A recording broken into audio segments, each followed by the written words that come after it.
In the Abyss by Herbert George Wells. Read by Arthur Lane. The lieutenant stood in front of the steel sphere and gnawed a piece of pine splinter. "What do you think of it, Stevens?" he said. "It's an idea," said Stevens in the tone of one who keeps an open mind. "I believe it will smash." "Flat," said the lieutenant. "He seems to have calculated it all out pretty well," said Stevens, still impartial. "But think of the pressure," said the lieutenant.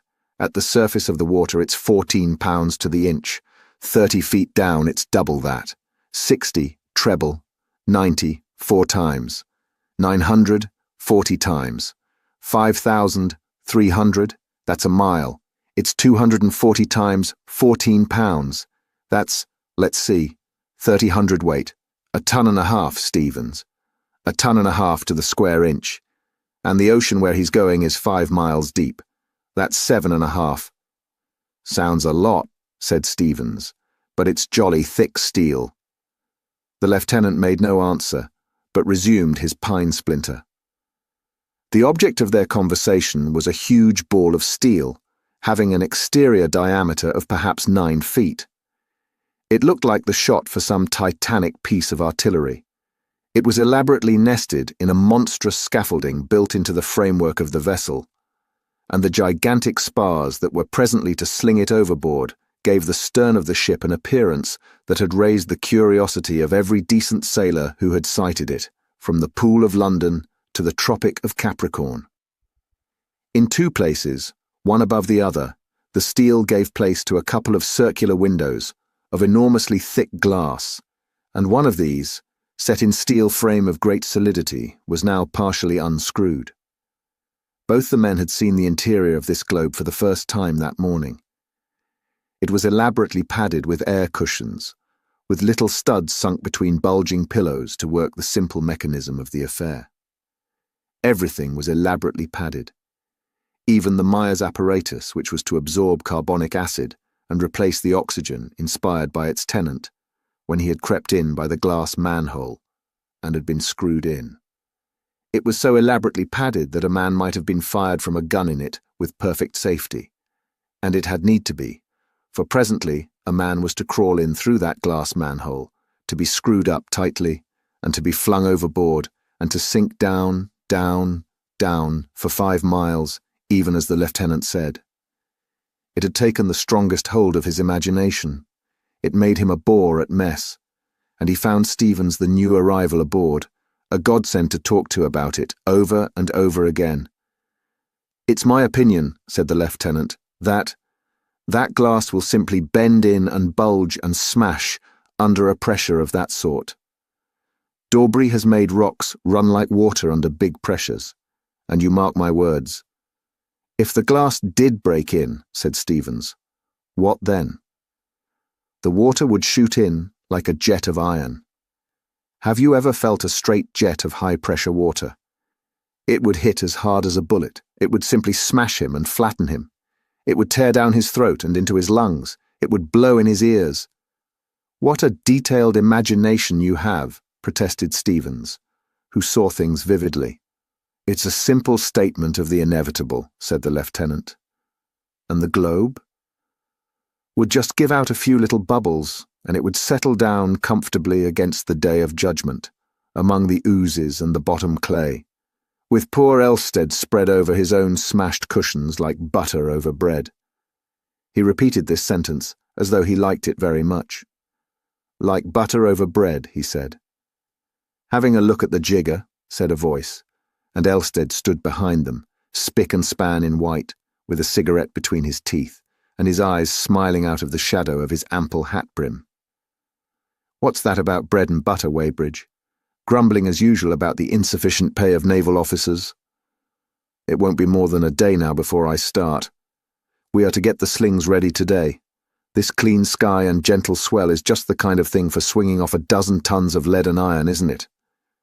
"It won't affect you much," said Weybridge. "No, 70 or 80 feet down, and I shall be there in a dozen seconds. There's not a particle moving, though the wind shriek itself hoarse up above, and the water lifts halfway to the clouds. No. Down there." He moved to the side of the ship, and the other two followed him.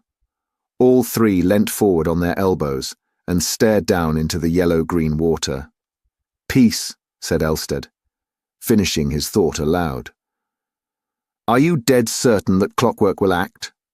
asked Weybridge presently. "It has worked 35 times, said Elstead. "It's bound to work. But if it doesn't, why shouldn't it?" "I wouldn't go down in that confounded thing," said Weybridge, "for £20,000. "Cheerful chap you are," said Elstead, and spat sociably at a bubble below. "I don't understand yet how you mean to work the thing," said Stevens. "In the first place, I'm screwed into the sphere," said Elstead, "and when I've turned the electric light off on 3 times to show I'm cheerful, I'm swung out over the stern by that crane, with all those big lead sinkers slung below me. The top lead weight has a roller carrying 100 fathoms of strong cord rolled up, and that's all that joins the sinkers to the sphere, except the slings that will be cut when the affair is dropped. We use cord rather than wire rope, because it's easier to cut and more buoyant. Necessary points, as you will see. Through each of these lead weights, you notice there is a hole, and an iron rod will be run through that, and will project 6 feet on the lower side. If that rod is rammed up from below, it knocks up a lever and sets the clockwork in motion at the side of the cylinder on which the cord winds. Very well. The whole affair is lowered gently into the water, and the slings are cut. The sphere floats. With the air in it, it's lighter than water. But the lead weights go down straight and the cord runs out. When the cord is all paid out, the sphere will go down too, pulled down by the cord." "But why the cord?" asked Stevens. "Why not fasten the weights directly to the sphere?" "Because of the smash down below. The whole affair will go rushing down, mile after mile, at a headlong pace at last. It would be knocked to pieces on the bottom if it wasn't for that cord. But the weights will hit the bottom, and directly they do, the buoyancy of the sphere will come into play. It will go on sinking slower and slower, come to stop at last, and then begin to float upward again. That's where the clockwork comes in. Directly the weights smash against the sea bottom, the rod will be knocked through and will kick up the clockwork, and the cord will be rewound on the reel. I shall be lugged down to the sea bottom. There I shall stay for half an hour, with the electric light on, looking about me. Then the clockwork will release a spring knife, the cord will be cut, and up I shall rush again, like a soda water bubble. The cord itself will help the flotation." "And if you should chance to hit a ship," said Weybridge. "I should come up at such a pace. I should go clean through it," said Elstead, "like a cannonball. You needn't worry about that. And suppose some nimble crustacean should wriggle into your clockwork." "It would be a pressing sort of invitation for me to stop," said Elstead, turning his back on the water and staring at the sphere. They had swung Elstead overboard by 11 o'clock. The day was serenely bright and calm, with the horizon lost in haze. The electric glare in the little upper compartment beamed cheerfully 3 times.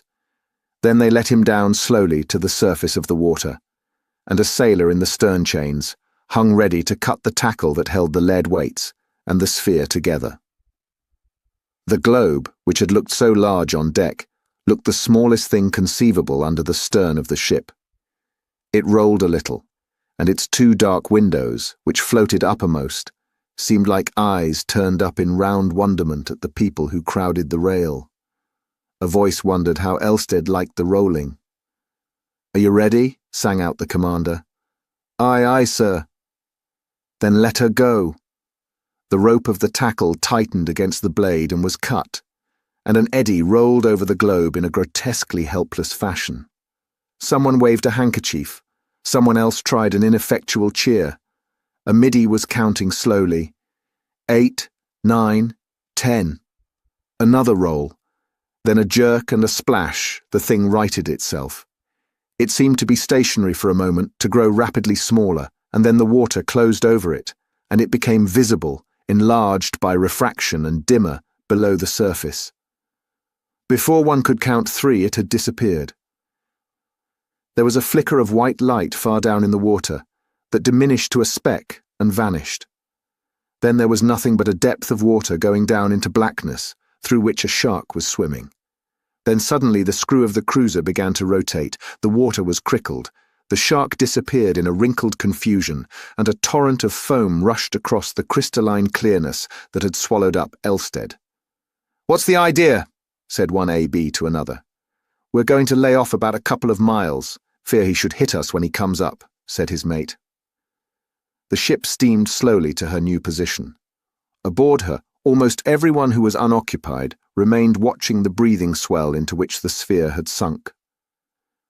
For the next half hour, it is doubtful if a word was spoken that did not bear directly or indirectly on Elstead. The December sun was now high in the sky, and the heat very considerable. "He'll be cold enough down there," said Weybridge. "They say that below a certain depth seawater's always just about freezing." "Where'll he come up?" asked Stevens. "I've lost my bearings." "That's the spot," said the commander, who prided himself on his omniscience. He extended a precise finger southeastward. "And this, I reckon, is pretty nearly the moment," he said. "He's been 35 minutes. "How long does it take to reach the bottom of the ocean?" asked Stevens. "For a depth of 5 miles and reckoning, as we did, an acceleration of 2 feet per second both ways is just about 3/4 of a minute." "Then he's overdue," said Weybridge. "Pretty nearly," said the commander. "I suppose it takes a few minutes for that cord of his to wind in." "I forgot that," said Weybridge, evidently relieved. And then began the suspense. A minute slowly dragged itself out, and no sphere shot out of the water. Another followed, and nothing broke the low, oily swell. The sailors explained to one another that little point about the winding in of the cord.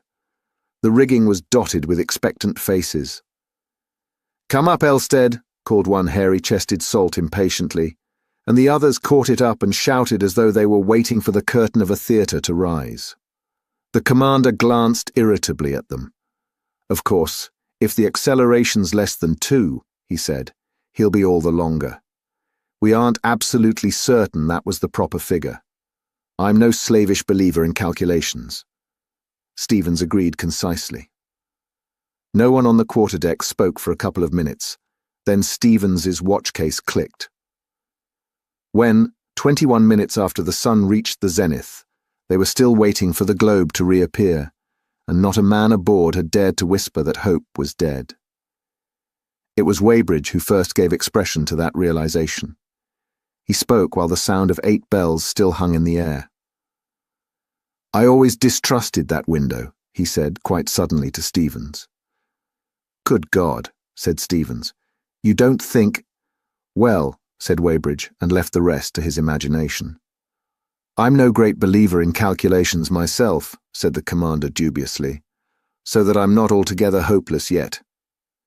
And at midnight, the gunboat was steaming slowly in a spiral round the spot where the globe had sunk, and the white beam of the electric light fled and halted, and swept discontentedly onward again, over the waste of phosphorescent waters, under the little stars. "If his window hasn't burst and smashed him," said Weybridge, "then it's a cursed sight worse, for his clockwork has gone wrong, and he's alive now, 5 miles under our feet, down there in the cold and dark, anchored in that little bubble of his, where never a ray of light has shone or a human being lived since the waters were gathered together. He's there without food, feeling hungry and thirsty and scared, wondering whether he'll starve or stifle. Which will it be? The Myers apparatus is running out, I suppose. How long do they last?" "Good heavens," he exclaimed. "What little things we are! What daring little devils! Down there, miles and miles of water, and all this empty water about us and this sky. Gulfs!" He threw his hands out, and as he did so, a little white streak swept noiselessly up the sky, travelled more slowly, stopped, became a motionless dot, as though a new star had fallen up into the sky. Then it went sliding back again, and lost itself amidst the reflections of the stars and the white haze of the sea's phosphorescence. At the sight he stopped, arm extended and mouth open. He shut his mouth, opened it again, and waved his arms with an impatient gesture. Then he turned, shouted, "Elstead ahoy!" to the first watch, and went at a run to Lindley and the searchlight. "I saw him," he said. "Starboard there, his light's on, and he's just shot out of the water. Bring the light round. We ought to see him drifting when he lifts on the swell." But they never picked up the explorer until dawn. Then they almost ran him down. The crane was swung out, and a boat's crew hooked the chain to the sphere. When they had shipped the sphere, they unscrewed the manhole and peered into the darkness of the interior. For the electric light chamber was intended to illuminate the water about the sphere, and was shut off entirely from its general cavity. The air was very hot within the cavity, and the india rubber at the lip of the manhole was soft. There was no answer to their eager questions, and no sound of movement within. Elstead seemed to be lying motionless, crumpled in the bottom of the globe. The ship's doctor crawled in and lifted him out to the men outside. For a moment or so they did not know whether Elstead was alive or dead. His face, in the yellow light of the ship's lamps, glistened with perspiration. They carried him down to his own cabin. He was not dead, they found, but in a state of absolute nervous collapse, and besides cruelly bruised. For some days he had to lie perfectly still. It was a week before he could tell his experiences. Almost his first words were that he was going down again. The sphere would have to be altered, he said, in order to allow him to throw off the cord if need be, and that was all. He had the most marvelous experience. "You thought I should find nothing but ooze," he said. "You laughed at my explorations, and I've discovered a new world." He told his story in disconnected fragments, and chiefly from the wrong end, so that it is impossible to retell it in his words. But what follows is the narrative of his experience. It began atrociously, he said. Before the cord ran out, the thing kept rolling over. He felt like a frog in a football. He could see nothing but the crane and the sky overhead, with an occasional glimpse of people on the ship's rail. He couldn't tell a bit which way the thing would roll next. Suddenly he would find his footing going up, and try to step, and over he went rolling, head over heels, and just anyhow, on the padding. Any other shape would have been more comfortable, but no other shape was to be relied upon under the huge pressure of the nethermost abyss. Suddenly the swaying ceased, the globe righted, and when he had picked himself up, he saw the water all about him greeny blue, with an attenuated light filtering down from above, and a shoal of little floating things went rushing up past him, as it seemed to him, towards the light. And even as he looked, it grew darker and darker, until the water above was as dark as the midnight sky, albeit of greener shade, and the water below black. And little transparent things in the water developed a faint glint of luminosity, and shot past him in faint greenish streaks, and the feeling of falling. It was just like the start of a lift, he said, only it kept on. One has to imagine what that means, that keeping on. It was then of all times that Elstead repented of his adventure. He saw the chances against him in an altogether new light. He thought of the big cuttlefish people knew to exist in the middle waters, the kind of things they find half digested in whales at times, or floating dead and rotten and half-eaten by fish. Suppose one caught hold and wouldn't let go, and had the clockwork really been sufficiently tested? But whether he wanted to go on or go back mattered not the slightest now. In 50 seconds everything was as black as night outside, except where the beam from his light struck through the waters and picked out every now and then some fish or scrap of sinking matter. They flashed by too fast for him to see what they were. Once he thinks he passed a shark. And then the sphere began to get hot by friction against the water. They had underestimated this, it seems. The first thing he noticed was that he was perspiring, and then he heard a hissing growing louder under his feet, and saw a lot of little bubbles. Very little bubbles they were, rushing upward like a fan through the water outside. Steam. He felt the window, and it was hot. He turned on the minute glow lamp that lit his own cavity, looked at the padded watch by the studs, and saw he had been travelling now for 2 minutes. It came into his head that the window would crack through the conflict of temperatures, for he knew the bottom water is very near freezing. Then suddenly, the floor of the sphere seemed to press against his feet, the rush of bubbles outside grew slower and slower, and the hissing diminished. The sphere rolled a little. The window had not cracked, nothing had given, and he knew that the dangers of sinking, at any rate, were over. In another minute or so, he would be on the floor of the abyss. He thought, he said, of Stevens and Weybridge, and the rest of them 5 miles overhead, higher to him than the highest clouds that ever floated over land are to us, steaming slowly and staring down and wondering what had happened to him. He peered out of the window. There were no more bubbles now, and the hissing had stopped. Outside, there was a heavy blackness, as black velvet, except where the electric light pierced the empty water and showed the colour of it, a yellow-green. Then 3 things like shapes of fire swam into sight, following each other through the water. Whether they were little and near or big and far off, he could not tell. Each was outlined in a bluish light almost as bright as the lights of a fishing smack. A light which seemed to be smoking greatly, and all along the sides of them were specks of this, like the lighter portholes of a ship. Their phosphorescence seemed to go out as they came into the radiance of his lamp, and he saw then that they were little fish of some strange sort, with huge heads, vast eyes, and dwindling bodies and tails. Their eyes were turned towards him, and he judged they were following him down. He supposed they were attracted by his glare. Presently others of the same sort joined them. As he went on down, he noticed that the water became of a pallid colour, and that little specks twinkled in his ray like motes in a sunbeam. This was probably due to the clouds of ooze and mud that the impact of his leaden sinkers had disturbed.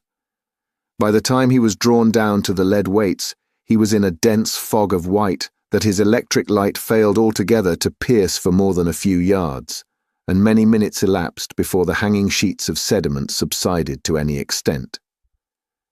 Then, lit by his light and by the transient phosphorescence of a distant shoal of fishes, he was able to see under the huge blackness of the superincumbent water an undulating expanse of greyish-white ooze, broken here and there by tangled thickets of a growth of sea lilies, waving hungry tentacles in the air. Farther away were the graceful, translucent outlines of a group of gigantic sponges.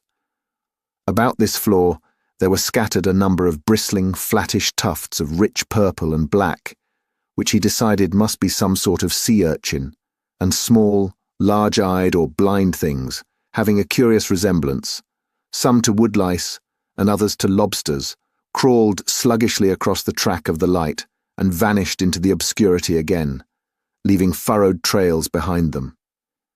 Then suddenly the hovering swarm of little fishes veered about and came towards him, as a flight of starlings might do. They passed over him like a phosphorescent snow, and then he saw behind them some larger creature advancing towards the sphere. At first he could see it only dimly, a faintly moving figure remotely suggestive of a walking man, and then it came into the spray of light that the lamp shot out. As the glare struck it, it shut its eyes, dazzled. He stared in rigid astonishment. It was a strange vertebrated animal. Its dark purple head was dimly suggestive of a chameleon, but it had such a high forehead and such a brain case as no reptile ever displayed before. The vertical pitch of its face gave it a most extraordinary resemblance to a human being. 2 large and protruding eyes projected from sockets in chameleon fashion, and it had a broad reptilian mouth with horny lips beneath its little nostrils. In the position of the ears were 2 huge gill covers, and out of these floated a branching tree of coralline filaments, almost like the tree-like gills that very young rays and sharks possess. But the humanity of the face was not the most extraordinary thing about the creature. It was a biped. Its almost globular body was poised on a tripod of two frog-like legs and a long, thick tail, and its forelimbs, which grotesquely caricatured the human hand, much as a frog's do, carried a long shaft of bone tipped with copper. The colour of the creature was variegated. Its head, hands, and legs were purple, but its skin, which hung loosely upon it, even as clothes might do, was a phosphorescent grey, and it stood there blinded by the light. At last this unknown creature of the abyss blinked its eyes open, and shading them with its disengaged hand, opened its mouth and gave vent to a shouting noise, articulate almost as speech might be, that penetrated even the steel case and padded jacket of the sphere. How a shouting may be accomplished without lungs, Elstead does not profess to explain. It then moved sideways out of the glare into the mystery of shadow that bordered it on either side, and Elstead felt, rather than saw, that it was coming towards him. Fancying the light had attracted it, he turned the switch that cut off the current. In another moment, something soft dabbed upon the steel, and the globe swayed. Then the shouting was repeated, and it seemed to him that a distant echo answered it. The dabbing recurred, and the whole globe swayed and ground against the spindle over which the wire was rolled. He stood in the blackness and peered out into the everlasting night of the abyss, and presently he saw, very faint and remote, other phosphorescent quasi-human forms hurrying towards him. Hardly knowing what he did, he felt about in his swaying prison for the stud of the exterior electric light, and came by accident against his own small glow lamp in its padded recess. The sphere twisted, and then threw him down. He heard shouts like shouts of surprise, and when he rose to his feet, he saw two pairs of stalked eyes peering into the lower window and reflecting his light. In another moment, hands were dabbing vigorously at his steel casing, and there was a sound, horrible enough in his position, of the metal protection of the clockwork being vigorously hammered. That indeed sent his heart into his mouth, for if these strange creatures succeeded in stopping that, his release would never occur. Scarcely had he thought as much when he felt the sphere sway violently and the floor of it press hard against his feet. He turned off the small glow lamp that lit the interior and sent the ray of the large light in the separate compartment out into the water. The sea floor and the man-like creatures had disappeared, and a couple of fish chasing each other dropped suddenly by the window. He thought at once that these strange denizens of the deep sea had broke the rope and that he had escaped. He drove up faster and faster, and then stopped with a jerk that sent him flying against the padded roof of his prison. For half a minute, perhaps, he was too astonished to think. Then he felt that the sphere was spinning slowly and rocking, and it seemed to him that it was also being drawn through the water. By crouching close to the window, he managed to make his weight effective and roll that part of the sphere downward, but he could see nothing save the pale ray of his light striking down ineffectively into the darkness. It occurred to him that he would see more if he turned the lamp off and allowed his eyes to grow accustomed to the profound obscurity. In this he was wise.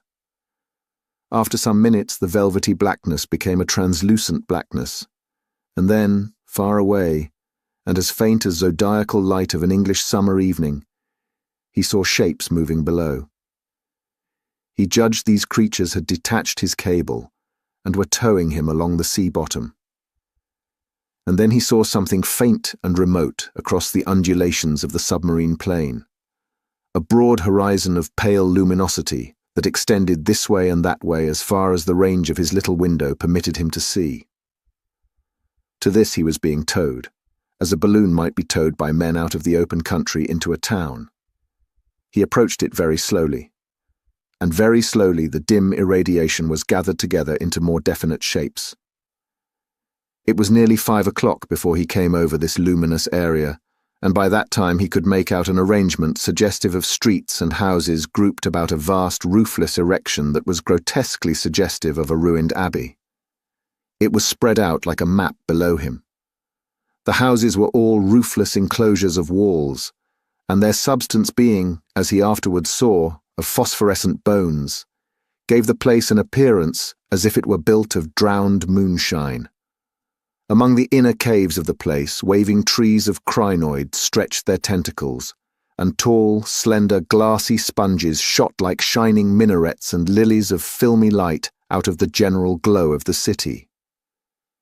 In the open spaces of the place he could see a stirring movement as of crowds of people, but he was too many fathoms above them to distinguish the individuals in those crowds. Then slowly they pulled him down, and as they did so, the details of the place crept slowly upon his apprehension. He saw that the courses of the cloudy buildings were marked out with beaded lines of round objects, and then he perceived that at several points below him, in broad open spaces, were forms like the encrusted shapes of ships.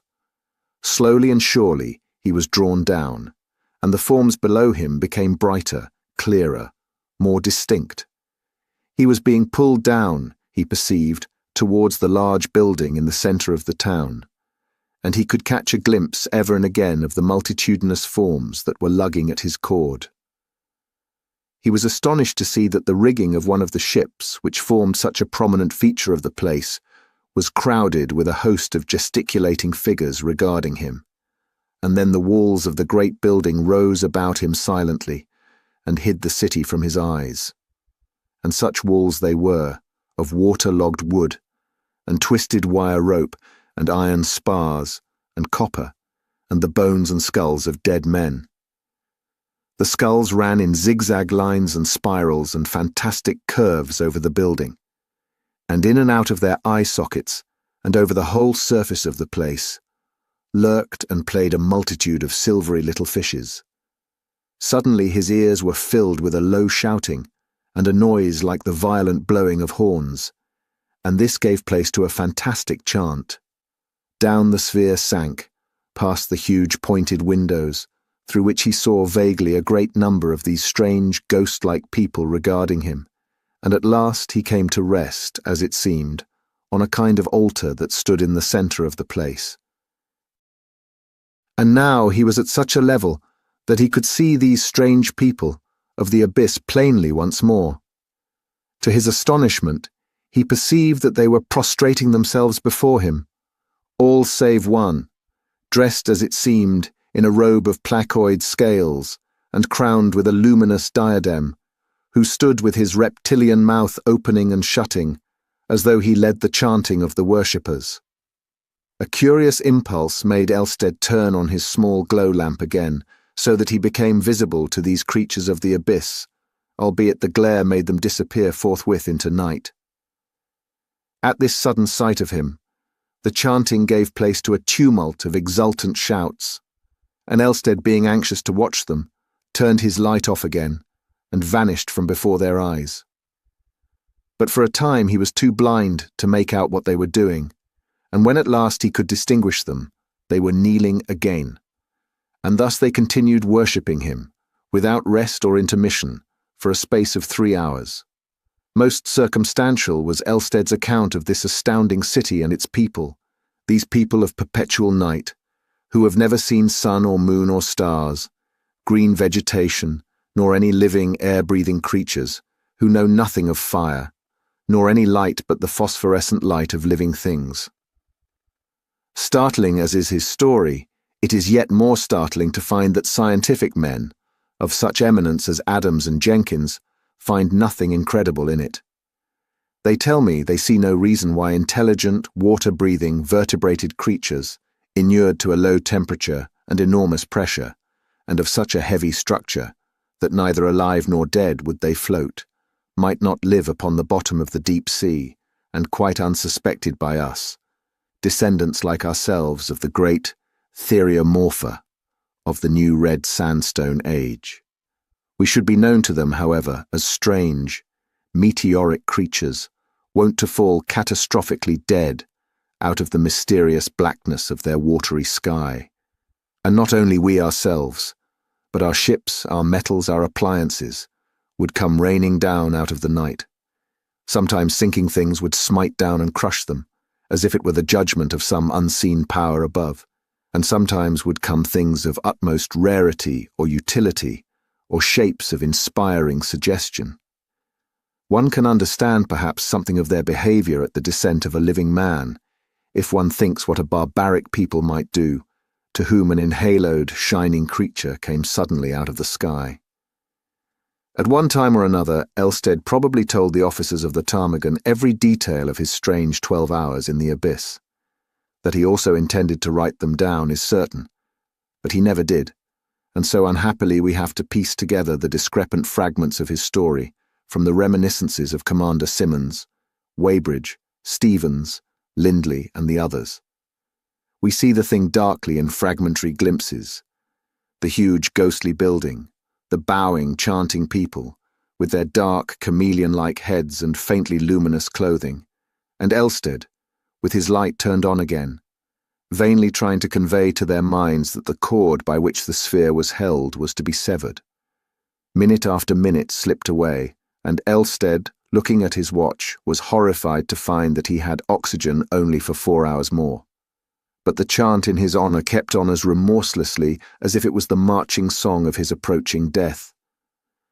The manner of his release he does not understand, but to judge by the end of cord that hung from the sphere, it had been cut through by rubbing against the edge of the altar. Abruptly the sphere rolled over, and he swept up, out of their world, as an ethereal creature clothed in a vacuum would sweep through our own atmosphere back to its native ether again. He must have torn out of their sight as a hydrogen bubble hastens upwards from our air. A strange ascension it must have seemed to them. The sphere rushed up with even greater velocity than, when weighted with the lead sinkers, it had rushed down. It became exceedingly hot.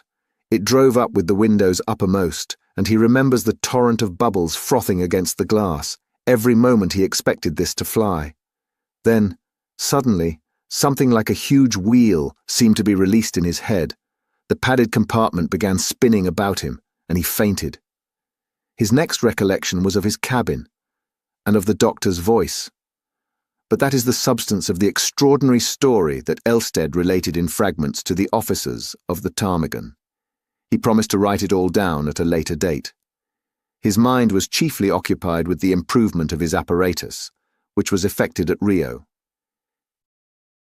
It remains only to tell that on February 2nd, 1896, he made his second descent into the ocean abyss, with the improvements his first experience suggested.